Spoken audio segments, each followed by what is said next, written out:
فلا أقسم بمواقع النجوم وإنه لقسم لو تعلمون عظيم إنه لقرآن كريم في كتاب مكنون لا يمسه إلا المطهرون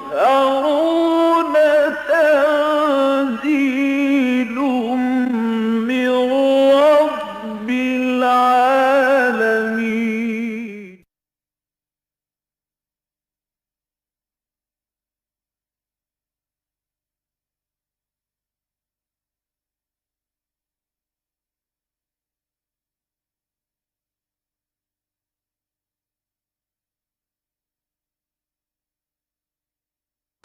اعوذ باللہ من الشیطان الرجیم بسم اللہ الرحمن الرحیم آمن الرسول بما انزل الیہ من ربہ والمؤمنون کل آمن باللہ وملائکتہ وکتبہ ورسلہ لا نفرق بین احد من رسلہ وقالوا سمعنا وأطعنا غفرانك ربنا وإليك المصير لا يكلف الله نفسا إلا وسعها لها ما كسبت وعليها ما اكتسبت ربنا لا تؤاخذنا إن نسينا أو أخطأنا ربنا ولا تحمل علينا إصرا كما حملته على الذين من قبلنا ربنا ولا تحملنا ما لا طاقة لنا به واعف عنا واغفر لنا وارحمنا أنت مولانا فانصرنا على القوم الكافرين آمين. صدق اللہ العظیم. رب اشرح لی صدری ویسر لی امری واحلل عقدۃ من لسانی یفقہوا قولی. اللہم ربنا الہمنا رشدنا واعذنا من شرور انفسنا. اللہم ارنا الحق حقا وارزقنا اتباعہ وارنا الباطل باطلا وارزقنا اجتنابہ. اللہم وفقنا لما تحب وترضى وتقبل منا فإنک خیر المتقبلین. آمین یا رب العالمین. یہ سورہ بقرہ کی آخری دو آیات ہیں جو ابھی میں نے تلاوت کی ہیں اور آپ نے سماعت فرمائیں. ہم ان کو کہہ سکتے ہیں خواتیم سورۃ البقرہ، سورہ بقرہ کی خاتمہ سورت کی آیات. اس ضمن میں سب سے پہلے تو میں یہ چاہتا ہوں کہ آپ حضرات قرآن مجید کا جو اسلوب ہے اس کے اس ایک اہم مسئلے کو سمجھ لیجئے کہ بالعموم ایکسیپشنز تو ہیں، لیکن بالعموم یہ قاعدہ ہے کہ قرآن حکیم کی خاص طور پر جو قدر طویل صورتیں ہیں ان کی ابتدائی آیات اور اختتامی آیات کی خصوصی فضیلت ہے. یہ فضیلت روایات کے ذریعے سے بھی معلوم ہوتی ہے، یہ فضیلت ان کے اپنے انداز اور ان کے اپنے مضمون سے بھی ظاہر ہوتی ہے. نہایت جامع ہوتی ہیں اور یوں سمجھیے کہ نہایت مؤثر ہوتی ہیں. اور اس کا ایک خاص تعلق اس سے ہے جس کو میں نے بارہا بیان کیا ہے کہ قرآن حکوم کا اسلوب جو ہے وہ خطبات کا ہے. قرآن نہ تو شاعری ہے، نہ جیسے ہم آج کل سمجھتے ہیں کہ کوئی تصنیف اور اس کے ابواب ہوتے ہیں. اب ظاہر بات ہے کہ کوئی تصنیف ہے، اس کے ابواب ہیں، تو ایک بحث پہلی ایک باب میں ختم ہو جائے گی، پھر دوبارہ اس پر گفتگو نہیں ہوگی. اگلے باب میں اگلی بحث آئے گی، تیسرے باب میں پھر اور بحث آگے بڑھے گی. پہلی باب میں جو باتیں آئی تھیں وہ ریپیٹ نہیں ہوگی. اس طریقے سے تدریجاً ایک باب کے بعد دوسرے باب سے گزرتے ہوئے کتاب کا ایک مضمون مکمل ہو جائے گا. ویسے ایک اور بھی ہمارے ہاں ہے جسے ہم کہتے ہیں کہ مجموعہ مقالات، کلیکشن آف ایسیز. یہ بھی ہوتا ہے کہ ہر ایسے اپنی جگہ پر ایک وحدت ہے، ایک یونٹ ہے، اس میں مضمون شروع ہوا اور اپنی بحث مکمل ہوئی، اختتام کو پہنچ گیا. یہ تمام جو ہمارے معروف جو اسالیب ہیں، قرآن مجید ان میں سے کسی پر یوں سمجھیے، بلکہ یوں کہنا چاہیے کہ ان اسالیب میں سے کوئی بھی قرآن پر منطبق نہیں ہوتا۔ نہ تو یہ شاعری ہے، نہ یہ ایک کتاب عثمانی میں ہے، جیسا کہ کئی دفعہ میں نے تذکرہ کیا ہے۔ اب قصہ آدم و ابلیس جو ہے قرآن حکیم میں 7 صورتوں میں آیا ہے۔ تصنیف کے اعتبار سے تو یہ اس کی کا ایک جو ہے ایک عیب قرار پائے گا کہ آپ ایک بات جو ہے 7 ابواب کے اندر چلے اس کے اوپر گفتگو کر رہے ہیں۔ بھائی ایک موضوع کے اوپر ایک گفتگو ایک باب میں بتمام و کمال ہو جانی چاہیے، اس کے تمام پہلو وہاں زیر بحث آ جائے۔ اب بار بار دوہرا کر سورہ بقرہ میں آ رہی ہے، سورہ اعراف میں آ رہی ہے، سورہ حجر میں آ رہا ہے مضمون، سورہ بنی اسرائیل میں ہے، سورہ کہف میں ہے، سورہ طٰہٰ میں ہے، چلتا چلا جا رہا ہے سلسلہ، پھر سورہ صاد میں ہے۔ تو یہ تو در حقیقت تو تصنیف کی بات تو یہ نہیں ہوتی۔ اسی طریقے سے مقالات کا انداز بھی قرآن کا نہیں ہے۔ تو قرآن کا انداز کیا ہے؟ قرآن کا اسلوب ہے خطبات کا، اوریشنز، اور یہ مجموعہ خطبات الہیہ ہے کہ مختلف اوقات میں وہ خطبے کی شکل میں قرآن کی آیات نازل ہوتی تھی محمد الرسول اللہ صلی اللہ علیہ وسلم پر، اور خطبے ہی کی صورت میں حضور لوگوں کو منتقل کرتے تھے۔ چونکہ یہی 2 اسلوب تھے کہ جو عرب میں معروف تھے، یا شاعری، شعراء کھڑے ہوتے تھے اپنے قصیدے پڑھ کر سناتے تھے، لوگوں سے داد وصول کرتے تھے، یا پھر خطیب ہوتے تھے قص بن ساعدہ جیسے بڑے قادر الکلام، لوگوں کے اندر جذبات کی آگ بھڑکا دینے والے خطیب بھی ہوتے تھے۔ اسی اعتبار سے حضور نے فرمایا بھی ہے ان من الشعر لحکمۃ و ان من البیان لسحرا، کہ بہت سے اشعار جو ہوتے ہیں وہ حکمت پر مبنی ہوتے ہیں، اور بہت سے خطبات ہوتے ہیں کہ جن میں جادو کا اثر ہوتا ہے۔ ایک خطیب نے جو ہے اتنا جوش دلا دیا ہے اپنے سننے والوں کو کہ وہ فوراً نکل آئے میدان میں، انہوں نے تلواریں ہاتھ میں لے لی، یا جو بھی ان سے کرنے کا حکم دیا گیا اس کے لیے اپنی جانیں لڑا دی۔ تو یہ اصل میں قرآن جو ہے یہ خطبے کی شکل میں ہے، خطبات الہیہ کو جمع کیا گیا ہے قرآن مجید کی شکل میں۔ اب خطبے کا یہ اسلوب جو ہے یہ سمجھ لیجئے کہ لازم ہوتا ہے کہ ایک خطیب جب بات شروع کرے تو اتنا کلام جو ہے دلچسپ انداز کا ہونا چاہیے کہ اپنے تمام سامعین کی توجہ کو مبذول کر لے، اپنے اندر سب متوجہ ہو جائیں۔ جب تک کہ ایسا مؤثر آغاز نہیں ہوگا تو خطبہ جو ہے ناکام رہ جائے گا۔ پھر اس میں خطیب جو ہے جو بات سمجھانا چاہتا ہے اس کے دلائل ہیں، دائیں سے بائیں سے ادھر سے ادھر سے، تاریخی شہادت، عقلی دلیلیں وغیرہ دے کر پھر جب وہ ختم کرے گا، پھر کوئی ایسی جامع بات ہونی چاہیے کہ جس کا لاسٹنگ امپریشن رہے کہ وہ اس جلسے میں جو بھی لوگ موجود تھے وہ آخری بات تو ان کے دل میں ترازو ہو جائے، وہ بات لے کر اٹھیں کہ اب یہ کام ہے جو ہمیں کرنا ہے۔ تو گویا کہ خطبات میں ان کے آغاز اور ان کے اختتام کی بڑی اہمیت ہوتی ہے۔ ویسے شاعری میں بھی آپ کو معلوم ہے کہ مختلف اس کے لیے اصطلاحات ہیں، مطلع اور مقطع۔ مطلع وہ ہوتا ہے جو پہلا شعر ہے کسی غزل کا، قصیدے کا، اور مقطع وہ ہے جس پر کہ جا کر وہ قصیدہ جو ہے یا جو بھی غزل ہے وہ ختم ہوئی ہے۔ تو آخر کا اور ابتدا کا اہمیت کا معاملہ تمام تقریباً اسالیب میں ہے۔ تو قرآن مجید کی صورتوں میں بھی خاص طور پر جو سائزیبل ہیں، ذرا بڑے سائز کی ہیں، ان میں آپ دیکھیں گے کہ فواتح سور اور خواتیم سور ان کی خصوصی اہمیت ہے، خصوصی فضیلت ہے۔ روایات میں بھی آتی، مثلا سورہ بقرہ کی ابتدائی آیات، اختتامی آیات، بڑی فضیلت ان کی آئی۔ سورہ آل عمران کی ابتدائی آیات اور آخری آیات، ان فی خلق السماوات والارض واختلاف اللیل والنہار لآیات لأولی الالباب الذین یذکرون اللہ قیاما وقعودا وعلی جنوبہم۔ اب یہ آیات جس شب نازل ہوئی ہیں، حضور پر ایک عجیب کیفیت طاری رہی ہے، ساری رات گریہ طاری رہا آپ پر، آپ روتے رہے، کبھی کھڑے ہوئے، کبھی بیٹھے ہوئے، کبھی لیٹے ہوئے اللہ کو یاد کر رہے ہیں، اور ان کیفیات کی جو ہے وہ در حقیقت وہ عکاسی ان آیات کے اندر موجود ہے۔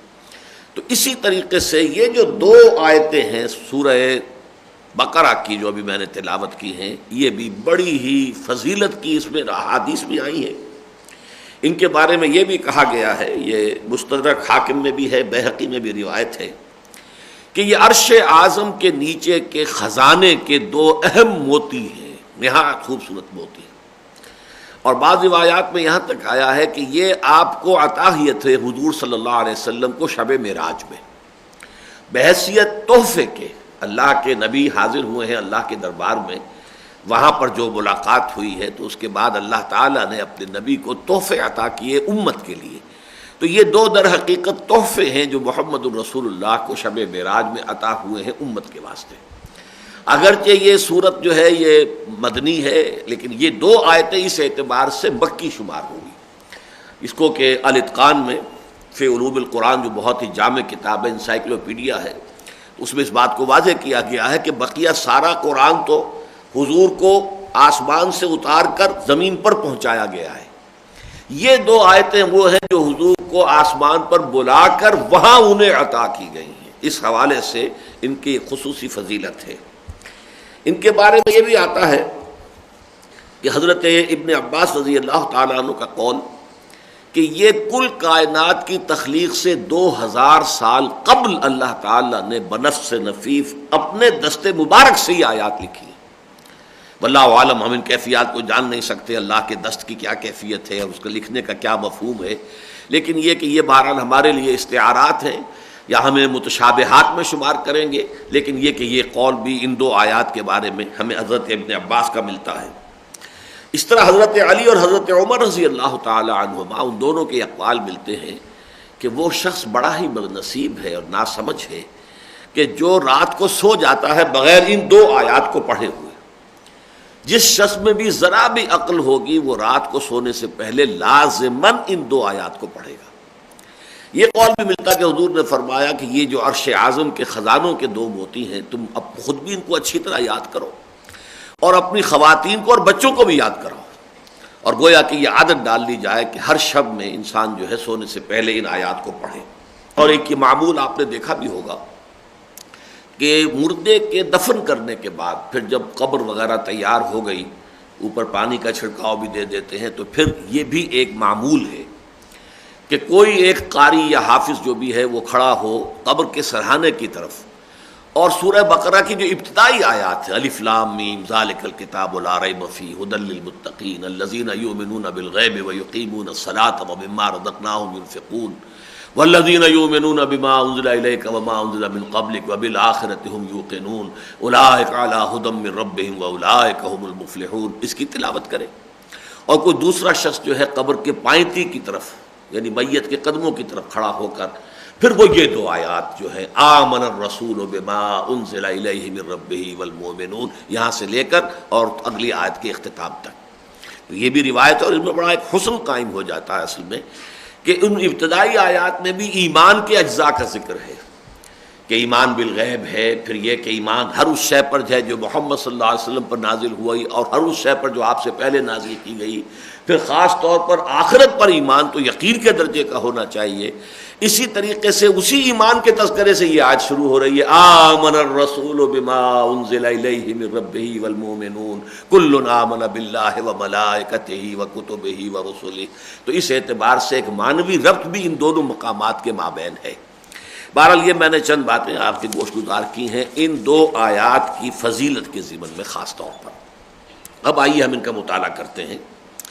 آمن الرسول بما انزل الیہ من ربہ والمؤمنون، تصدیق کی رسول نے اس شے کی کہ جو اس پر نازل کی گئی اس کے رب کی جانب سے، اور تصدیق کی اہل ایمان نے.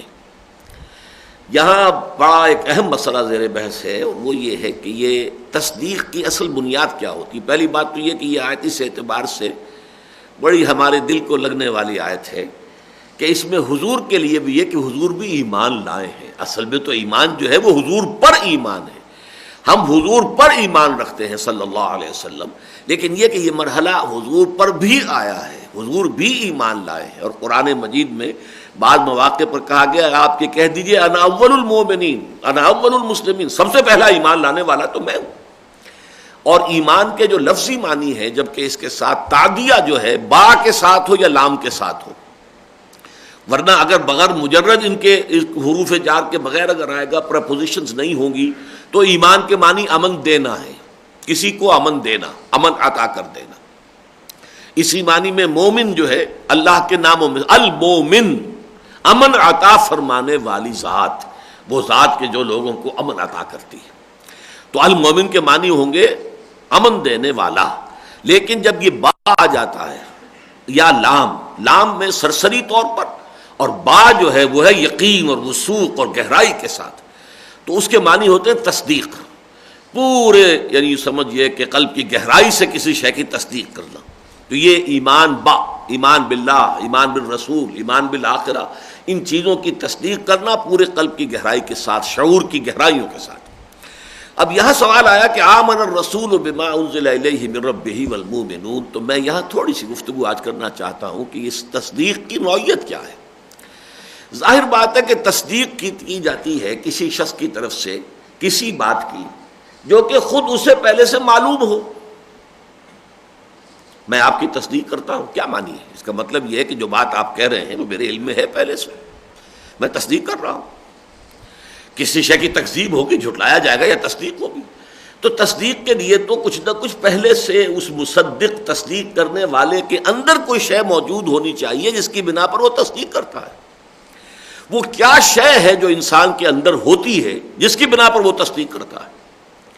یہ ہے اصل مسئلہ، ماہیت ایمان کو سمجھنے کے لیے بات کہ در حقیقت ایمان جو ہے وہ قلب انسانی میں، قلب انسانی کی مکین ہے روح انسانی، اس روح انسانی میں یہ ایمان موجود ہے. صرف ذہول کے پردے پڑ گئے ہیں، غفلت کے پردے پڑ گئے ہیں، اپنی دنیاوی مشغولیات میں آ کر ادھر توجہ نہیں ہوئے، دل کی طرف اور روح کی طرف کسی کا کوئی رجحان ہی نہیں ہے. اس وجہ سے وہ باتیں جو ہے وہ ذہن سے نکلی ہوئی ہیں، ادھر توجہ ہی نہیں ہے، وہ آپ کے فوکس آف اٹینشن کے اندر نہیں ہے، ورنہ وہ تو اندر ہے. یہ روح جو ہے، جو کہ الامر من اللہ ہے، قل الروح من امر ربی، جس کو اللہ تعالیٰ نے متعدد مقامات پر اپنی ذات کی طرف جو ہے منسوب کیا ہے.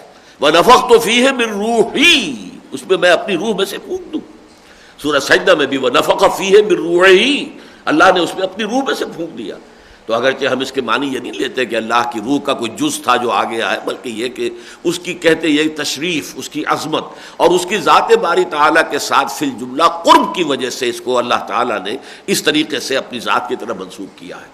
لیکن اس روح انسانی کے اندر دو چیزیں موجود ہیں، اچھی طرح سمجھ لیجئے. اگرچہ ڈورمنٹ ہیں، سوئی ہوئی ہیں، جیسے کہ خاکستر ہو، ایک انگارہ ہے، اس کے اوپر راکھ اتنی آ گئی ہے کہ آپ کو پتہ ہی نہیں کہ اندر اس کے جو ہے آگ موجود ہے، وہ اتنا اس کے اوپر جو ہے وہ راکھ آ چکی ہے، لیکن وہ راکھ ذرا ہٹاتے تو معلوم ہوتا کہ اندر تو دہتا ہوا ایک انگارہ موجود ہے. تو وہ چیز موجود ہے، دو چیزیں موجود ہیں. اس روح انسانی میں معرفت ربانی بھی موجود ہے اور محبت رب بھی موجود ہے.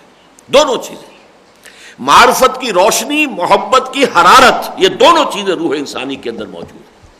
صرف یہ ہے کہ پردے پڑ گئے ہیں، ذہول کے پردے ہیں، غفلت کے پردے ہیں، عدم توجہی پردے ہیں، یا اس سے زیادہ آگے بڑھ کر خواہشات یا نفسانیت جو ہے اگر زیادہ ہو گئی ہے تو اس کے پردے اور گہرے ہو گئے ہیں، یا اس سے بھی آگے جا کر تعصبات طاری ہو گئے ہیں، تکبر آ گیا ہے تو وہ پردے اور گہرے ہو گئے ہیں. لیکن یہ کہ یہ تو درجہ بدرجہ در حقیقت وہ جو حجابات ہیں، ان حجابات کی لطافت یا ان کی کثافت کے مختلف درجات ہوں گے. لیکن حقیقت یہی ہے کہ انسان کے اوپر صرف یہ، آپ یوں سمجھیے، یہ ڈورمنٹ کانشسنس ہے، یہ شعور ہے سویا ہوا.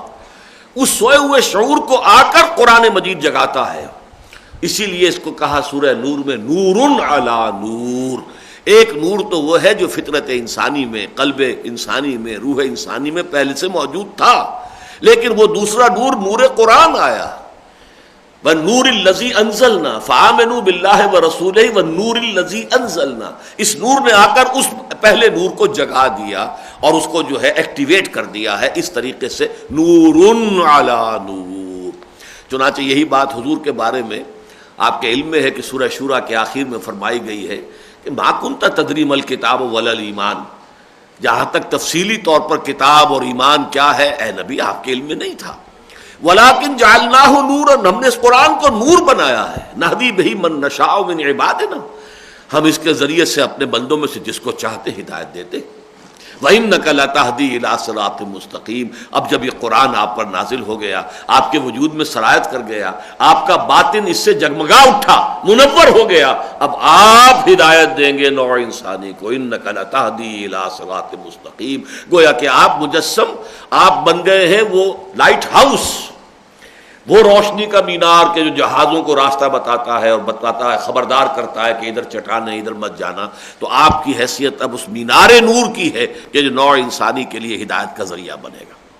تو سب سے پہلے ایمان لائے خود محمد الرسول اللہ۔ اب یہاں اصل بات جو سمجھنے کی ہے، دیکھیے اس کو، اس وقت جو ہماری دلوں کے اندر ایک عظمت ہے اور ایک محبت ہے اور عقیدت ہے محمد الرسول اللہ صلی اللہ علیہ وسلم کی، کہ جس سے کسی صاحب ایمان کا سینہ نہ خالی ہو سکتا ہے نہ ہونا چاہیے۔ تھوڑی دیر کے لیے ذرا ان چیزوں کو ایک طرف کر کے سوچئے۔ ایک انسان ہے، وہ اس کے اندر طبیعت کے اندر یہ مادہ تو پیدا ہو گیا ہے، غور و فکر کا، سوچ بچار کا، میں کون ہوں، یہ کائنات کیا ہے، کدھر جا رہا ہے قافلہ انسانیت۔ یہ میں کس کا ذکر کر رہا ہوں؟ حضور کا صلی اللہ علیہ وسلم، کہ جب 40 برس کے لگ بھگ آپ کی عمر ہوئی ہے تو اب آپ پر غور و فکر کا غلبہ ہو گیا اور آپ خلوت گزینی کو محبوب رکھنے لگے۔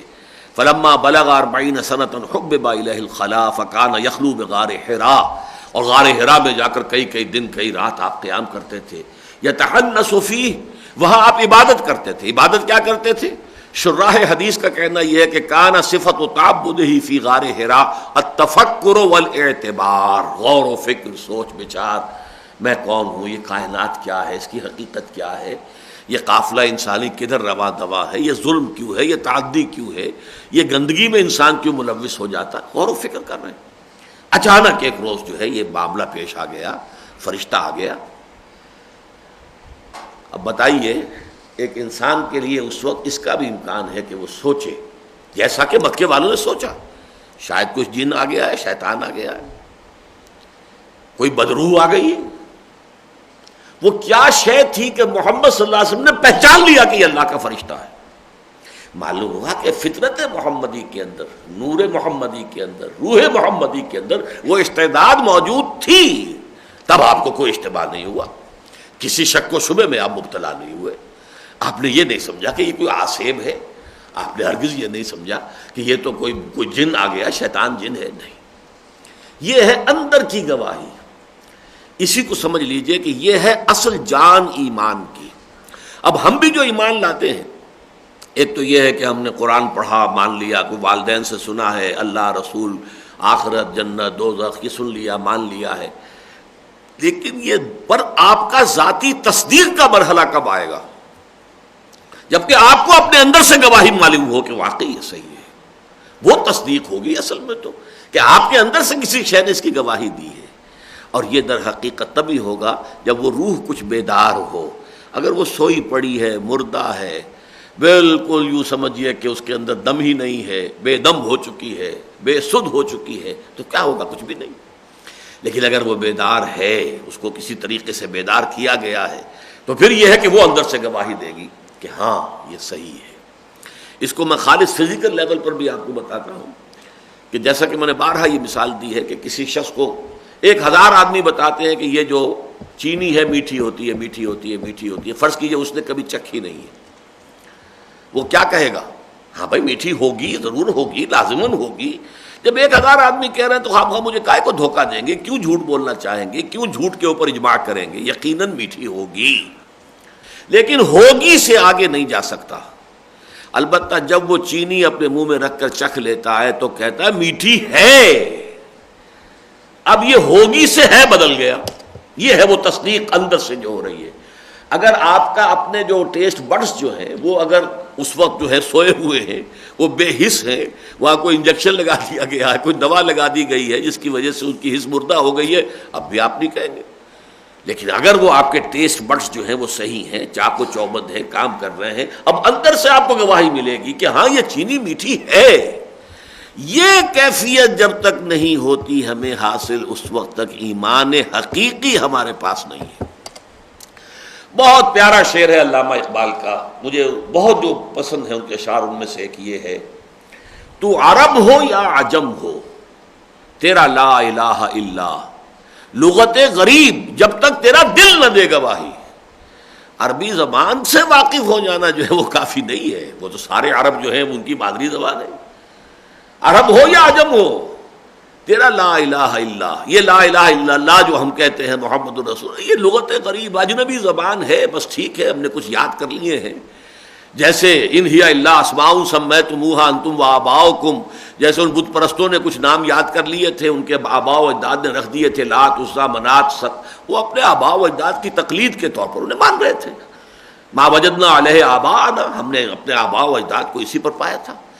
اسی طریقے سے ہم نے کچھ چیزیں سن لی ہے اپنے آباء و اجداد سے، اللہ، رسول، قرآن، جبریل اور جنت، دوزخ. یہ ہے، یہ میرا اور آپ کا ذاتی ایمان تب بنے گا جب آپ کے اپنے اندر سے، قلب کی گہرائی سے اس کی تصدیق نمودار ہو جائے. یہ ہے اصل ایمان. تو عرب ہو یا عجم ہو، تیرا لا الہ الا لغت غریب جب تک تیرا دل نہ دے گواہی. یہ دل کی گواہی ہوتی ہے جو روح انسانی کی گہرائی سے ابھرتی ہے. اللہم اجعلنا منہم، اللہ تعالی ہمیں اس کی توفیق عطا فرمائے. آمن الرسول بما انزل الیہ من ربہ والمؤمنون، تصدیق کی یا ایمان لائے اللہ کے رسول صلی اللہ علیہ وسلم اس شے پر کہ جو نازل کی گئی ان کی جانب ان کے رب کی طرف سے، اور ایمان لائے اور تصدیق کی اہل ایمان نے بھی. اس جملے کی ترکیبیں دو طرح کی گئی ہیں، امام راضی نے یہ بیان کیا ہے. ایک تو یہ ہے کہ آمن الرسول بما انزل الیہ من ربہ، بس یہاں پر یہ جملہ پہلا ختم ہو گیا، اور اگلا جملے کا مبتدا ہے والمؤمنون کل آمن باللہ وملائکتہ وہ اگلا جملہ شروع ہو رہا ہے. یعنی ایمان لائے محمد صلی اللہ علیہ وسلم اللہ کے رسول اس پر کہ جو نازل کیا گیا ان کے رب کی طرف سے ان پر، جملہ ختم ہو گیا. اگلا جملہ ہے، مبتدا ہے والمؤمنون، اور مومن وہ ہیں جو ایمان رکھتے ہیں اللہ پر اور فرشتوں پر، اس کی کتابوں پر، اس کے رسولوں پر. لیکن عام طور پر جو اس کا مفہوم جس کو انداز لیا گیا ہے ترتیب میں وہ یہی ہے کہ یہاں پر جو حرف عطف ہے وہ آمن الرسول والمؤمنون بما انزل الیہ من ربہ، اہل ایمان بھی ایمان لائے اور اللہ کے رسول خود سب سے پہلے ایمان لائے اس شے پر کہ جو اللہ کی طرف سے ان پر نازل کی گئی. اور یہ در حقیقت آگے اب اس کی شرح آ رہی ہے. کن کن باتوں کی تصدیق کی ہے؟ کل آمن باللہ، اور یہ کل میں اب شامل ہیں حضور صلی اللہ علیہ وسلم بھی اور صحابہ بھی، محمد الرسول اللہ والذین معہ، یہ سب کے سب اس میں شامل ہیں. کل آمن باللہ وملائکتہ وکتبہ ورسلہ، جو ایمان لاتے ہیں، یقین رکھتے ہیں اللہ کی ذات پر پورے وثوق کے ساتھ، پوری تصدیق قلبی کے ساتھ، وملائکتہ اور اس کے فرشتوں پر، وکتبہ اور اس کی تمام کتابوں پر، ورسلہ اور اس کے تمام رسولوں پر. یہ اصل میں نوٹ کر لیجئے اس سورہ بقرہ میں یہ 3 مقامات ہیں. یہ جو ایمانیات ہیں، کن کن چیزوں پر ایمان ہے، آرٹیکلز آف فیتھ، یا تو بالکل شروع میں آیا الذین یؤمنون بالغیب ویقیمون الصلاۃ ومما رزقناہم ينفقون والذین یؤمنون بما انزل الیک وما انزل من قبلک وبالآخرۃ هم یوقنون. 3 اہم ترین ایمانیات کا ذکر وہاں آیا. یا یہ آیت ہے کل آمن باللہ وملائکتہ وکتبہ ورسلہ، یا پھر بالکل عین درمیان میں 21ویں رکوع کی جو پہلی آیت ہے آیت البر، یہ اس میں آیا ہے وَلَٰكِنَّ الْبِرَّ مَنْ آمَنَ بِاللَّهِ وَالْيَوْمِ الْآخِرِ وَالْمَلَائِكَةِ وَالْكِتَابِ وَالنَّبِيِّينَ. تو سورہ بقرہ میں بالکل یہ توازن کے ساتھ بالکل درمیان میں 21ویں رکوع کی پہلی آیت، پہلے رکوع کی پہلی ابتدائی آیات، اور یہ آخری جو رکوع ہے اس کی بھی یہ آخری آیات کے اندر یہ ایمانیات جو ہے ان کی تفصیل آئی ہے. کل آمن باللہ وملائکتہ وکتبہ ورسلہ لا نفرق بین احد من رسلہ. اب یہاں پر یہ نہیں کہا کہ وہ کہتے ہیں، وہ بات آگے آ رہی ہے قالو، وہ یہ کہتے ہیں.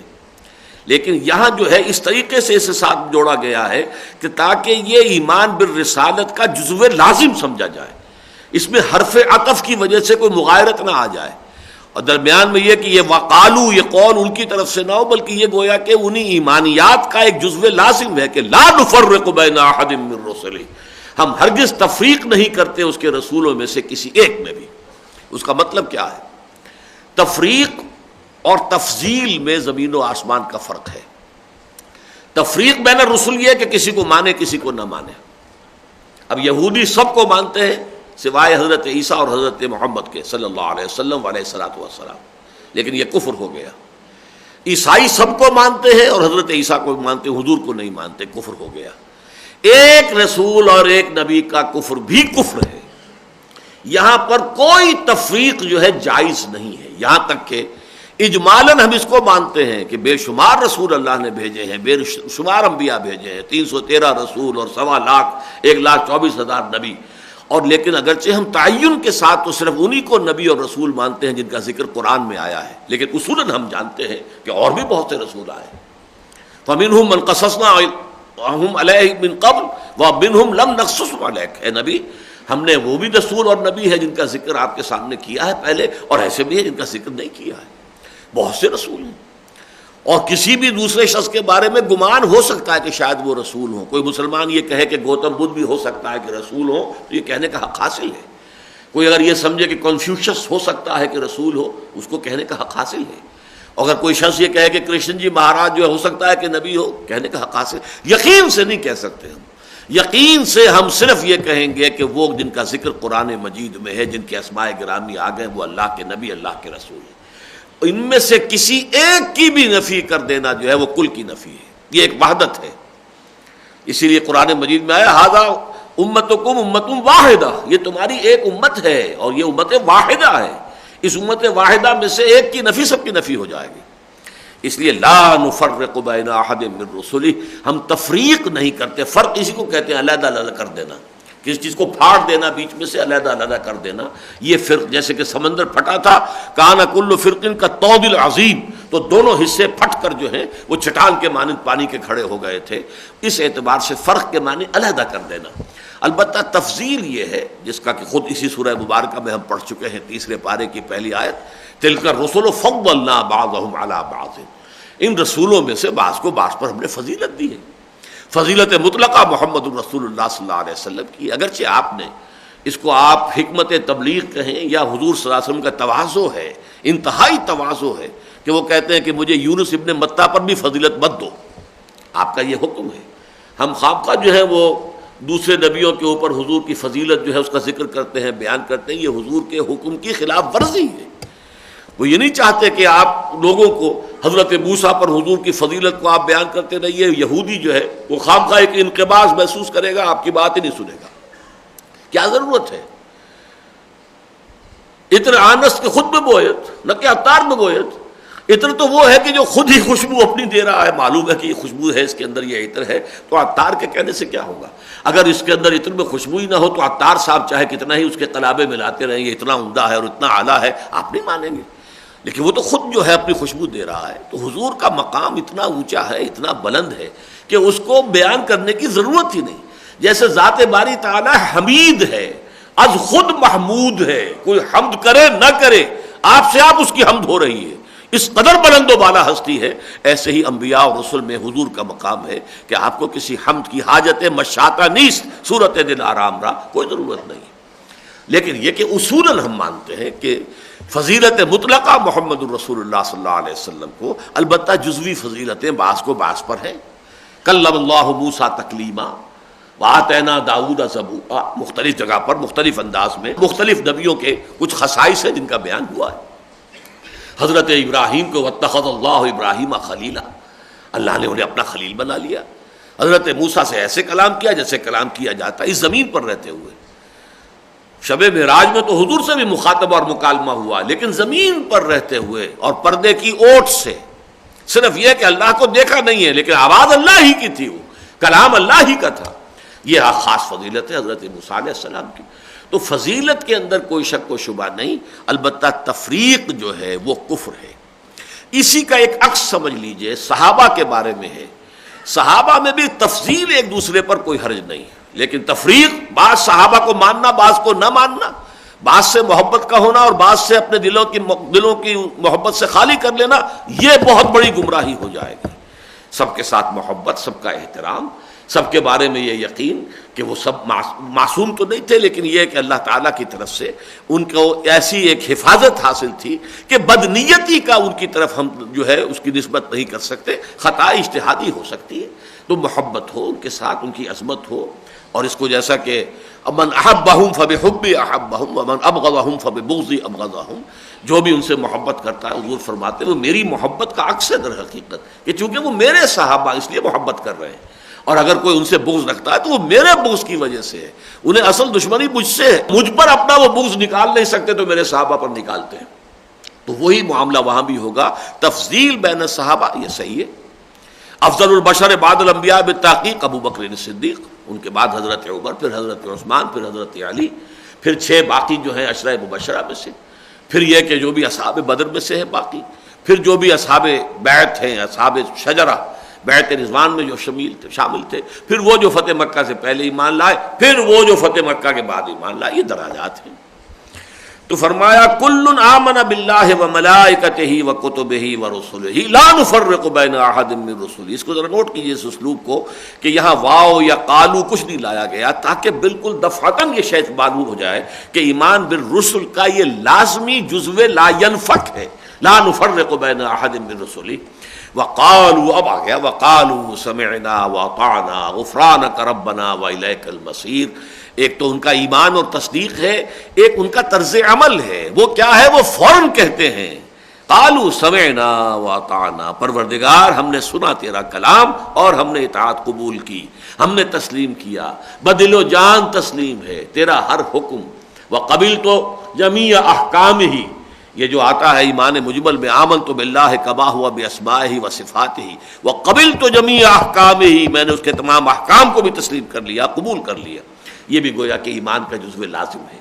تو فرمایا قالوا سمعنا واطعنا، یہ سمع و طاعت یہ بہت مرتبہ میں بیان کر چکا ہوں، یہ قرآن کی ایک خاص اصطلاح ہے۔ فاسمعوا واطیعوا، سمعنا اذ قلتم سمعنا واطعنا، یہ کیوں الفاظ آتے ہیں؟ اس لیے کہ دیکھیے سننا ایک وہ سمع و طاعت ہے، مجرد سننے سے اطاعت لازم آ جائے، ایک یہ ہے کہ سماعت کے بعد فہم ہو اور اتفاق بھی آپ کو ہو تب آپ اطاعت کریں۔ یہ درمیان میں فصل آ گیا، آپ نے کسی کی بات سنی، غور کیا، سمجھ میں آ گئی، اچھی بھی لگی، دل نے اب آپ نے اطاعت کی، یہ وقفہ نہیں ہے۔ اللہ اور اس کے رسول کی بات سنتے ہی واجب الاطاعت، واجب التسلیم۔ اس میں پہلا آپ کا اختیار یہی تھا، آپ نے اللہ کو مانا، اللہ کے رسول کو مانا، اب سمع و طاعت، سمعنا واطعنا، اب آپ دلیل طلب نہیں کر سکتے۔ یہی وجہ ہے، دیکھیے ہم پڑھ چکے ہیں سود کے ضمن میں جب بحث آ رہی تھی کہ یہ لوگ کہہ رہے ہیں کہ انما البیع مثل الربا، وہاں اس پر کوئی عقلی دلائل نہیں دیے کہ نہیں بیع میں یہ ہوتا ہے، ربا میں یہ ہوتا ہے، ربا مختلف ہے، بیع کچھ نہیں، کچھ نہیں۔ وَأَحَلَّ اللَّهُ الْبَيْعَ وَحَرَّمَ الرِّبَا، بات ختم۔ اللہ نے بیع کو حلال کیا ہے، ربا کو حرام کیا ہے۔ تم بتاؤ تم اللہ کو مانتے ہو نہیں مانتے، رسول کو مانتے ہو کہ نہیں مانتے، قرآن کو مانتے ہو کہ نہیں مانتے ہو؟ مانتے ہو تو پھر اس سے آگے بات کرنے کا تمہارا حق نہیں ہے۔ You have to obey, listen and obey، فَاسْمَعُوا وَأَطِيعُوا، یہ ہے سمع و طاعت۔ اور اسلامی انقلابی پارٹی کا بھی نظام یہ ہے، اس میں صرف یہ دیکھا جائے گا کہ جو حکم ہمیں دیا جا رہا ہے وہ کتاب و سنت کے خلاف تو نہیں ہے، بس اس کے بعد اس کی حکمت سمجھ میں آئے نہ آئے، اس سے آپ کو اتفاق ہو نہ ہو۔ وہ تو جو بیعت لی گئی تھی بالکل اسی کا ایک عکس آج بھی آپ کو لینا پڑے گا کہ فی العسر والیسر والمنشط والمکرہ وعلی عثرۃ علی، یہ جب تک چیزیں شامل نہ ہو تو پھر وہ نظم جماعت بنتا ہی نہیں، حزب اللہ کی شکل اختیار کرتی نہیں وہ جماعت جب تک یہ ڈسپلن نہ ہو۔ قالوا سمعنا واطعنا غفرانک ربنا، یہ غفرانک، اس سے پہلے ایک فعل محذوف ماننا پڑے گا، نسألک غفرانک، پروردگار ہم تجھ سے سوال کرتے ہیں، سائل ہیں، متمنی ہیں، مستدعی ہیں کہ ہمیں بخش دیجو۔ یعنی ہم نے کہہ دیا جو حکم ہوگا مانیں گے، لیکن اس کی توفیق بھی تیری ہی جناب سے ملے گی تو ہم مان سکیں گے، عمل کر سکیں گے۔ اور پھر بھی اس کا امکان ہے کہ ہم کہیں خطا کر بیٹھے، غلطی ہو جائے، جو آگے چل کر آ رہی پوری آیت الدعوات جو ہے قرآن مجید کی طویل ترین دعا جس میں آئی ہے۔ لہٰذا یہ کہ اس کا احساس رہے، یہ گھمنڈ پیدا نہ ہو جائے کہ میں کر سکتا ہوں، جو اللہ کا حکم ہوگا مانوں گا، نہیں نہیں، اللہ تعالیٰ مجھے توفیق دے، میں کوشش کروں گا، اپنی جگہ میرا ارادہ ہے، عزم مصمم ہے، لیکن خطا ہو جائے تو اے پروردگار تو بخش دیجو۔ غفرانک ربنا والیک المصیر، اور تیری ہی طرف لوٹ کر جانا ہے۔ نوٹ کیجئے کہ وہاں جو ایمان کے ارکان آئے تھے وہاں آخرت کا ذکر نہیں آیا تھا اس میں، جبکہ آیت البر میں ایمان باللہ کے فوراً بعد یوم آخر ہے، وَلَٰكِنَّ الْبِرَّ مَنْ آمَنَ بِاللَّهِ وَالْيَوْمِ الْآخِرِ وَالْمَلَائِكَةِ وَالْكِتَابِ وَالنَّبِيِّينَ۔ اسی طریقے سے ابتدا میں جو ہے سورہ بقرہ کے وَبِالْآخِرَةِ هُمْ يُوقِنُونَ، آخرت پر تو صرف ایمان نہیں، یقین مطلوب ہے، یقین، اس لیے کہ انسان کے عمل پر اگر کوئی شے اثر انداز ہوتی ہے تو وہ ایمان بالآخرت ہے۔ اگر وہ محاسبے کا خوف ہے اور اما من خاف مقام ربہ ونہى النفس عن الہوى، تبھی تو جا کر وہاں پر فإن الجنۃ ہی المأویٰ کا معاملہ ہوگا۔ لہذا آخرت کا تو یقین، تو یہاں اس کو لے آئے اس قول کے اندر شامل کر کے وَإِلَيْكَ الْمَصِيرُ، لازماً اے پروردگار ہمیں معلوم ہے ہمارے لیے بھاگ جانے کی جگہ ہے ہی نہیں، لا ملجأ منک ولا مأویٰ الا الیک، تجھ سے بچ کر جائیں، بھاگے تو جائیں کہاں، کوئی جگہ ہے ہی نہیں، کوئی ٹھکانہ ہے ہی نہیں، لا محالہ تیری حضور میں حاضری ہماری ہونی ہے، الیک المصیر، آنا ہے، ہمیں اس کا یقین حاصل ہے، انا للہ و انا الیہ راجعون، ہم اللہ ہی کے ہیں، اللہ ہی کی طرف لوٹ جانے والے۔ لا یکلف اللہ نفسا الا وسعها، جو آخری آیت ہے یہ بھی سورہ بقرہ کی ان عظیم ترین آیات میں سے ایک ہے۔ آپ کو یاد ہوگا کئی دفعہ میں نے اس کی وضاحت کی ہے کہ سورہ بقرہ کا جو نصف ثانی ہے اس میں 4 لڑیاں چل رہی ہیں مضامین کی، 2 کا تعلق ہے احکام شریعت سے، 2 کا تعلق ہے جہاد فی سبیل اللہ سے۔ احکام شریعت میں سے ایک لڑی ہے عبادات، روزہ ہے، حج ہے، نماز ہے، ایک لڑی ہے معاملات، نکاح ہے، طلاق ہے، یہ معاملات ہیں، بیع و شراء کے معاملات ہیں، قرض لینے کے معاملات ہیں، وغیرہ وغیرہ۔ نمبر جو دوسرا ہے معاملہ جو جہاد فی سبیل اللہ کی 2 لڑیاں ہیں، اب وہ ہے قتال فی سبیل اللہ، انفاق فی سبیل اللہ۔ ان 4 لڑیوں کا جو تانا بانا بنا ہے، جس سے کہ یہ سورہ بقرہ کا جو یہ ہے آخری نصف آخر جو ہے 19ویں رکوع سے شروع ہو کر اور 40ویں رکوع کے اختتام تک، اس میں بیچ بیچ میں نہایت خوبصورت پھول بنے ہوئے ہیں، بنتی کے اندر آ گئے، اور یہ قرآن مجید کی حکمت کے عظیم ترین خزانوں میں سے آیت الآیات۔ آپ کو معلوم ہے کہ جتنی آیتیں اس ایک آیت میں جمع کر دی گئی ہیں، ان فی خلق السماوات والارض واختلاف اللیل والنہار والفلک التی تجری فی البحر بما ينفع الناس وما انزل اللہ من السماء من ماء فاحیا به الارض بعد موتها وبث فیہا من کل دابۃ وتصریف الریاح والسحاب المسخر بین السماء والارض لآیات لقوم یعقلون۔ اس لیے میں نے اس کا نام رکھا ہے آیت الآیات۔ ایک آیت میں کتنی اللہ تعالیٰ نے اپنی اس آفاقی آیات جو ہیں ان کو بیان کر دیا۔ پھر آیت البر، نہایت جامع آیت، پھر آیت الکرسی، قرآن حکیم کی عظیم ترین آیت، سیدۃ آیات القرآن، تمام آیات قرآنی کی سردار۔ پھر ہم نے آیت الاختلاف اس سے پہلے دیکھی، اختلاف کیوں ہوا، کس لیے ہوا، کس وجہ سے ہوا، اس کا حل کیا ہے۔ پھر اسی طریقے سے آیت الدین، بہت بڑی آیت ہے، بڑی طویل آیت ہے، قرض کے لین دین کے معاملات کے ضمن میں، جس میں کہ اشتباہات ہوتے ہیں، پھر جھگڑے ہوتے ہیں، پھر فساد ہوتے ہیں، اس پہ اس قدر باریک بینی کے ساتھ کتنی طویل آیت ہے۔ اور یہ آخری آیت ہے، اسے آیت الدعوات آپ کہہ سکتے ہیں۔ قرآن مجید میں اتنی لمبی دعاؤں پر مشتمل کوئی اور آیت موجود نہیں، جامع، نہایت جامع، اور اس لیے کہ اس کے مختلف پہلوؤں سے جو ہے دعا کو اس کے اندر جمع کر لیا گیا ہے۔ لیکن اس آیت کا پہلا ٹکڑا جو ہے یہ حکمت دین کا ایک بہت اہم، یوں سمجھیے کہ قیمتی ہیرا ہے۔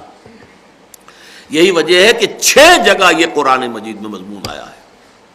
لا یکلف اللہ نفسا الا وسعها، اس میں ہمارے لیے بڑی خوشخبری ہے۔ اللہ تعالیٰ کے ہاں جواب دہی جو ہے انسانوں کی، وہ ان کی وسعت کے مطابق ہے۔ اللہ تعالیٰ کے ہاں محاسبہ جو ہے وہ اندھے کی لاٹھی کی طرح نہیں ہوگا کہ ایک ہی پیمانے سے سب کو ناپتے چلے جائیں، نہیں نہیں نہیں نہیں۔ اللہ نے کسی کو ذہانت زیادہ دی تھی، اس کا حساب زیادہ لے گا۔ اللہ نے کسی کے اندر کوئی اور صلاحیت زیادہ رکھ دی تھی، اس کا حساب اور زیادہ ہو جائے گا۔ کچھ لوگوں کے اندر وہ صلاحیتیں کم تھیں، ان کا حساب نرم ہو جائے گا۔ کچھ لوگوں کو دولت زیادہ دی تھی، ان کا حساب بہت طویل ہو جائے گا۔ جو یہاں بیچارے ہینڈ ٹو ماؤتھ رہے ہیں، ان کا حساب آسان ہو جائے گا اللہ تعالیٰ کے ہاں۔ تو اس حوالے سے جو کچھ دیا گیا ہے اس کے مطابق حساب ہے ہر شخص کے ساتھ۔ یہی وجہ ہے کہ قرآن مجید کہتا ہے کہ یہ جو اخروی حساب اور محاسبہ یہ خالص انڈیویجول ہے، کلہم آتی ہے یوم القیامت فردا، اس لیے کہ ہر فرد جو ہے یہاں پر دنیا میں مختلف چیزیں لے کر آ رہا ہے۔ اب دیکھیے میری شخصیت بنی ہے ان جینز کی بنیاد پر جو مجھے اپنے والدہ سے اور والد سے ملے۔ آپ کے جینز کچھ اور ہیں، کہیں اور سے آئے ہیں، کسی کے اور ہے۔ میری شخصیت جو ہے ان جینز کا ایک مثر ہے۔ پھر مجھے اللہ نے خاص ماحول میں رکھا، اس کے اثرات مجھ پر پڑے، کسی اور کو کسی اور ماحول میں رکھا، اس پر اس کے اثرات۔ اب یہ سارے فیکٹرز کاؤنٹ نہیں کرے گا اللہ تعالیٰ حساب لیتے ہوئے۔ جب حساب لے گا اللہ ذمہ دار نہیں ٹھہراتا کسی جان کو مگر اس کی وسعت کے مطابق، اور یہ اللہ جانتا ہے کہ کس کے اندر اس نے کتنی وسعت رکھی ہے۔ اور وسعت کے لیے بڑا پیارا لفظ جو آیا سورہ طلاق میں، بہت پیارا لفظ ہے، لا یکلف اللہ نفسا الا بما آتاہا، اللہ تعالیٰ مکلف نہیں ٹھہراتا کسی جان کو مگر صرف اس کی حد تک جو اس نے اسے دیا ہے۔ یہ جو گیون ہے اللہ کی طرف سے، عام طور پر شاید لوگ سمجھتے ہو مال و دولت دی ہے تو اتنا حساب زیادہ ہو جائے گا، اگر وہ بھی اس میں شامل ہے، لیکن جو میرے لیے گیون ہے وہ تو وہ جینز ہیں جن سے کہ میرا وجود جو ہے وہ ترکیب پایا ہے، وہ جینز میرے سیلز کے اندر ہیں، ان کا اپنا ایک مزاج ہے، انہوں نے میری شخصیت کو ایک خاص رخ پر ڈھال دیا ہے، مجھے ذہانت دی ہے یا مجھے غبی بنا دیا ہے، یا میرے اندر کوئی حس جو ہے وہ جمالیات کی رکھی ہے یا بالکل نہیں رکھی ہے، بے حس قسم کا انسان ہوں، یہ اللہ تعالیٰ کی طرف سے عطا کردہ جینز ہے۔ اور جو چیز میرے لیے گیون ہے اس کا میں ذمہ دار ہوں ہی نہیں، وہ تو اللہ نے مجھے دیا ہے۔ جیسے کہ حدیث میں آتا ہے الناس کالمعادن، معدنیات کی طرح ہے انسان بھی۔ اب لوہے کی اگر اور ہے تو اسے صاف کریں گے تو لوہا ہی بنے گا نا، سونا تو نہیں بن جائے گا۔ چاندی کی اور ہے، اسے صاف کریں گے تو چاندی بن جائے گی، اب اسے سونا تو وجود میں نہیں آئے گا۔ سونا تو وجود میں آئے گا، سونے کی اور ہے، جب اسے صاف کریں گے تو وہ سونا ہوگا۔ تو انسانوں کو اللہ نے جو پیدا کیا ہے الناس کالمعادن، یہ تو معدنیات کی طرح ہے، اللہ تعالیٰ نے مختلف شخصیتیں پیدا کی ہیں۔ تو یہ جو ایک سٹرکچر بنتا ہے، بیہیویئرزم ایک خاص اسکول آف تھاٹ ہے سائیکالوجی میں، کہ انسانی شخصیت کی تشکیل میں فیصلہ کن چیزیں جو اس کے اوپر اثر انداز ہوتی ہیں، وہ ہیریڈیٹری اس کے جو بھی ہیں اوصاف جو والدین سے اسے ملا ہے، یہ اس کے لیے گیون ہے فرام دی پیرنٹس، اور environmental factors. The human personality is the product of hereditary factors and the environmental factors. دو کو ضرب دے دیجئے، موروثی اثرات اور انسان کے ماحول کے اثرات، اس سے انسانی شخصیت ایک شکل میں اختیار کر لے گی، جسے کہ سورہ بنی اسرائیل میں شاکلہ کہا گیا ہے۔ قُلْ كُلٌّ يَعْمَلُ عَلَى شَاكِلَتِهِ فَرَبُّكُمْ أَعْلَمُ بِمَنْ هُوَ أَهْدَىٰ سَبِيلًا۔ اب اس شاکلہ سے باہر تو میں نہیں جا سکتا، میری جو بھی رنگت ہے میری اسکن کی وہ میری اپنا چوائس نہیں ہے، اٹس گیون ٹو می، اب اس کو تو میں چینج نہیں کر سکتا، I have to accept it.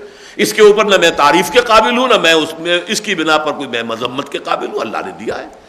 اس اعتبار سے گیون کیریکٹرز جو بھی ہیں اللہ کی طرف سے، ان کو اللہ ملحوظ رکھے گا، اور جب حساب لے گا ہر ایک سے اس کے اپنے گیون جو چیزیں ہیں اس کے مطابق۔ یہ چونکہ ہمارے لیے بہت ہی یعنی یوں سمجھیے کہ حوصلہ افزا بات ہے کہ اللہ تعالیٰ کے یہاں صحابہ کرام کا جو محاسبہ ہوگا، ظاہر بات ہے وہ ہمارا نہیں ہوگا۔ آیا ہے نا وہ حدیث کے اندر کہ تمہارے ہاں اس وقت اگر کسی نے 10 میں سے 9 حصے پر عمل کیا، ایک چھوڑ دیا، اس کی بھی پکڑ ہو جائے گی، اور ایک وقت وہ آئے گا کہ کوئی مسلمان 10 میں سے 1 حصے پر عمل کر لے گا، اس کی بھی نجات ہو جائے گی۔ حالات اتنے مخالف ہوں گے، اتنے مخالف ہوں گے، اتنے مخالف ہوں گے کہ جو بیچارہ محنت کر کے گھسٹ کر جد و جہد کر کے اپنی سی کوشش کر رہا ہے، لیکن 1/10 حصے ہی پر عمل کر پایا ہے، اس کی نجات ہو جائے گی، اس لیے کہ حالات ایسے ہیں۔ اور حضور کے زمانے میں میری صحبت سے فیض یافتہ ہو کر تم نے اگر کیا ہے تو اگر تم نے ایک حصہ بھی ترک کر دیا تو تم پکڑے جاؤ گے۔ اسی لیے حضور کے ازواج سے کہا گیا لستن کاحد من النساء، اگر تم نے کوئی غلط حرکت کی تو تمہیں دوہری سزا ملے گی۔ کیوں؟ اس لیے کہ تمہیں اللہ تعالیٰ نے اپنے نبی کی صحبت سے نوازا ہے، تمہیں تو ان کی جو ہے ان کے گھر کے اندر لا کر آباد کیا ہے۔ تو فرمایا، اب میں اس گنوا دیتا ہوں آپ کو، لا یکلف اللہ نفسا الا وسعها، ایک تو یہ سورہ بقرہ کی آیت نمبر 286 میں ہم پڑھ رہے ہیں، لا یکلف اللہ نفسا الا ما آتاها، یہ سورہ طلاق کی آیت نمبر 7 ہے، لا تکلف نفس الا وسعها، یہ سورۃ البقرہ کی آیت نمبر 233 ہے، لا نکلف نفسا الا وسعها، یہ 3 مرتبہ آیا ہے، سورہ انعام آیت نمبر 152، سورہ اعراف آیت نمبر 42، سورہ المومنون آیت نمبر 62، 6 مرتبہ یہ مضمون قرآن میں آیا ہے کہ اللہ تعالیٰ کا جو حساب کتاب لینے والا مسئلہ ہے وہ ایسا نہیں ہے اندھے کی لاٹھی کی طرح ہر ایک کو ایک ہی لاٹھی سے ہانک دیا جائے، نہیں، ہر ایک سے حساب ہوگا، اس کی اپنی انڈیویجول شخصیت میں ہم نے کیا کچھ رکھا تھا، کیا اسے مواقع دیے تھے، کس قسم کی ماحول اسے عطا کر دیا تھا، اس کے باوجود وہ اس معاملے کے اندر ادھر چلا گیا دوسری طرف، وہ بہت بڑا مجرم، بہت بڑا مجرم، بہت بڑا مجرم۔ لیکن ہو سکتا ہے کہ جس شخص کے لیے یہ سارے فیکٹرز جو ہیں اس کے مخالف سمت کے اندر ہوں گے تو اس کے لیے یقیناً اللہ تعالیٰ کی طرف سے رعایتیں ہوں گی، حساب جو ہے اس کا نرم ہوگا۔ لا یکلف اللہ نفسا الا وسعها لها ما کسبت وعلیہا ما اکتسبت، ہر جان کے لیے ہے جو کچھ کہ اس نے کمایا اور اسی پر وبال بنے گا جو کچھ کہ اس نے کمایا۔ اب یہاں پر اگرچہ دو الفاظ آ گئے مختلف، مادہ تو ایک ہی ہے کاف سین بے قسم، لیکن ایک ہے یہ ثلاثی مجرد میں اور ایک پھر یہ باب افتعال میں آیا ہے ثلاثی مزید فی کے۔ تو اس میں بحث کی ہے امام رازی رحمۃ اللہ علیہ نے کہ بہت سے لوگوں کی رائے تو یہ کہ ان میں کوئی فرق نہیں ہے، کسب اور اکتساب بالکل ان کے معنی ایک ہی ہے، اور انہوں نے بہت سے شواہد دیے ہیں کہ یہ دونوں جگہ پر یہ ایک دوسرے کی جگہ پر یہ الفاظ استعمال ہوتے ہیں، نیکی کے لیے بھی بدی کے لیے بھی، لہذا اس میں کوئی فرق نہیں ہے۔ البتہ ان کا کہ کچھ لوگوں کی رائے میں ان میں فرق ہے۔ ایک فرق یہ بیان کیا کہ کسب ہوتا ہے نہ صرف اپنے لیے بلکہ دوسروں کے لیے بھی۔ آپ محنت کر رہے ہیں، بھاگ دوڑ کر رہے ہیں، دفتر میں جا رہے ہیں، دکان پر بیٹھے ہیں، فیکٹری میں کام کر رہے ہیں، یہ کسب کر رہے ہیں آپ، لیکن یہ کسب اپنے لیے بھی اپنے اہل و عیال کے لیے بھی۔ اور اکتساب ہوتا ہے صرف اپنے لیے، خالص اپنے لیے ذاتی سطح پر۔ ایک کچھ لوگوں نے یہ مفہوم جو ہے اس کے اندر فرق بیان کیا ہے، کسب جو ہے وہ اپنے اور اس کے ساتھ ہی کوئی دوسروں کے لیے بھی کوئی شے حاصل کرنے کی کوشش کرنا، اور اکتساب خالص اپنے لیے۔ باسے باب افتعال کے خصائص میں سے یہ چیز شامل ہے۔ ایک رائے یہ بھی ہے، اگرچہ امام راضی نے اس کو ریفیوٹ کیا ہے، کہ کسب کا لفظ آتا ہے بہتر شے کے لیے، نیکی کے لیے، خیر کے لیے، بھلائی کے لیے۔ یہ آیت اس کی گویا کہ ایک مثال ہے، لہا ما کسبت، ہر جان کے لیے ہے جو خیر اس نے کمایا، جو نیکی اس نے کمائی، اس لیے کہ لام جو آتا ہے وہ کسی شے کے حق کے لیے آتا ہے، اور علا جو آتا ہے اس کی مخالفت کے لیے آتا ہے، جبکہ وہ ہے کہ القرآن حجت لک او علیک، یہ قرآن یا تمہارے حق میں حجت ہے یا تمہارے خلاف حجت ہے۔ خلاف ہے تو علا، اور اگر تمہارے حق میں حجت اور دلیل ہے تو لا۔ القرآن حجت لک او علیک، تو یہاں فرمایا لہا ما کسبت، اس کے لیے ہے جو کچھ کہ اس نے کمائی کی ہے، جو نیکی، جو خیر، جو صدقات، خیرات، بھلائیاں اس نے کی ہیں اس کے لیے ہیں۔ وعلیہا مقت، علا اب آ گیا، اور اسی پر وبال بنے گی وہ تمام چیزیں، برائی جو اس نے کمائی کی ہے، جو شر کمایا ہے۔ تو ایک رائے یہ ہے کہ اکتساب کا لفظ زیادہ استعمال ہوتا ہے شر کے لیے، اور کسب کا لفظ جو ہے وہ زیادہ استعمال ہوتا ہے خیر کے لیے، واللہ اعلم۔ اب جو ہے وہ دعا آ گئی جسے میں نے کہا ہے آیت الدعوات، ربنا لا تؤاخذنا ان نسینا واخطانا، اور یہ انتہائی یوں سمجھیے کہ خوبصورت، مبارک، بہت ہی کیف آور اختتام ہے اس سورہ مبارکہ کا۔ میں وہ حدیث آپ کو سنا چکا ہوں کہ ہر شے کا کی ایک چوٹی ہوتی ہے، لکل شیء سلام و سلام، سلام القرآن ہے سورۃ البقرہ، ہر شے کی ایک چوٹی، ایک کلائمیکس ہوتا ہے، اور قرآن مجید کا جو کلائمیکس ہے وہ سورہ بقرہ ہے، اور اس کا جو اختتام ہو رہا ہے ربنا لا تؤاخذنا ان نسینا او اخطانا، پروردگار ہم سے مواخذہ نہ کیجو اگر ہم بھول جائیں یا چوک جائیں۔ اب میں نے یہ دونوں الفاظ وہ استعمال کیے ہیں جو ہماری اردو زبان میں بھول چوک، بھول چوک، بھول چوک، یہ گویا کہ ہم اس طرح استعمال کرتے ہیں جیسے کہ ہم مانی ہیں۔ بھول چوک میں فرق ہے، بھول یہ کہ آپ کو کوئی شے یاد نہیں رہی، چوک یہ ہے کہ آپ کا نشانہ خطا ہو گیا، نشانہ چوک گیا، یعنی آپ نے پورے شعوری طور پر پوری محنت کی ہے۔ جب ایک شکاری جو ہے نشانہ لگا رہا ہوتا تو اس کی تو امکانی کوشش یہ ہوتی ہے کہ میرے شکار کے اوپر جو ہے میری جا کر گولی لگے، لیکن چوک گیا، یہ خطا ہے۔ خطا یہ ہے کہ آپ کی تمام تر کوشش کے باوجود، تمام تر آپ کی جد و جہد کے باوجود آپ اس ہدف کو حاصل نہ کر سکیں، ہدف پر نہ پہنچ سکیں، اور آپ کا تیر جو ہے وہ نشانے سے ادھر ادھر ہو جائے، یہ خطا ہے۔ اور نسیان تو یہ کہ آپ بھولے ہوئے ہی تھے، آپ کا ادھر ادھر دھیان ہی نہیں تھا، ادھر آپ کی توجہ ہی نہیں تھی۔ تو ان دونوں چیزوں میں زمین و آسمان کا فرق ہے، اور اسی اعتبار سے کہا جاتا الانسان مرکب من النسیان والخطا، یہ انسانی شخصیت جو ہے، جیسے میں نے ابھی عرض کیا میکڈوگل کا وہ قول کہ دو چیزوں کا مرکب ہے انسانی شخصیت، hereditary factors into multiplied by the environmental factors, اسی طرح خطا اور نسیان، یہ دو چیزیں گویا کہ انسان کے ساتھ لگی ہوئی ہیں۔ کل بنی آدم خطاؤن وخیر الخطائین التوابون. حضور نے فرمایا تمام بنو آدم انتہائی خطا کار ہیں، البتہ ان خطا کاروں میں بہتر لوگ وہ ہیں جو لوٹتے ہیں، رجوع کرتے ہیں، پھر کوشش کرتے ہیں، گر گئے تو پھر اٹھتے ہیں. یہ نہیں کہ وہیں پر اب پڑے رہ گئے، بلکہ اٹھتے ہیں، پھر اصلاح کرتے ہیں، کمر کستے ہیں، پھر آگے چلتے ہیں، چاہے پھر پھسل جائیں کوئی پرواہ نہیں، پھر اٹھے پھر چلے. تو اے پروردگار ہم سے مواخذہ نہ کیجو اگر ہم بھول جائیں یا چوک جائیں. ربنا ولا تحمل علینا اصرا کما حملتہ علی الذین من قبلنا، اور اے پروردگار ہم پر بوجھ نہ ڈالیو وہ بوجھ جو ہمارے لیے ناقابل برداشت ہو، جیسے کہ تو نے ہم سے پہلوں کے اوپر ڈالا. اصل میں ایک بات نوٹ کر لیجئے کہ دو الفاظ قرآن مجید کے ذرا ایک دوسرے سے مختلف معنی میں، حمل اور اسر. حمل اس بوجھ کو کہتے ہیں جس کو لے کر انسان چل سکے. حمال جو ہے وہ ایک بوجھ کو لے کر چل رہا ہوتا ہے، پہنچا رہا ہے، ادھر سے ادھر لے کر جا رہا ہے. لیکن اگر یہ بوجھ اتنا ہو جائے کہ اسے دبا دے، وہ چل ہی نہ سکے، تو وہ اسر کہلائے گا. تو حمل میں اور اسر میں یہ فرق ہے. وہ کہ جو ناقابل برداشت ہو جائے، اس کو آدمی لے کر چل نہ سکے، وہ اسر ہے، وہ اتنا بڑا بوجھ ہے کہ وہ اس کو ساتھ آگے آگے چل ہی نہیں سکتا. اور ایک وہ ہے کہ حمل ہے، بوجھ تو ہے، ثقل تو ہے، اس میں ثقالت ہے، لیکن یہ کہ اس کو لے کر چل سکتا ہے، ہمت کرے، محنت کرے. تو ربنا ولا تحمل علینا اصرا کما حملتہ علی الذین من قبلنا، اس میں اس حقیقت کی طرف اشارہ ہے کہ سابقہ شرائع آسمانی جو ہے سماویہ، وہ زیادہ بھاری تھیں، زیادہ ثقیل تھیں.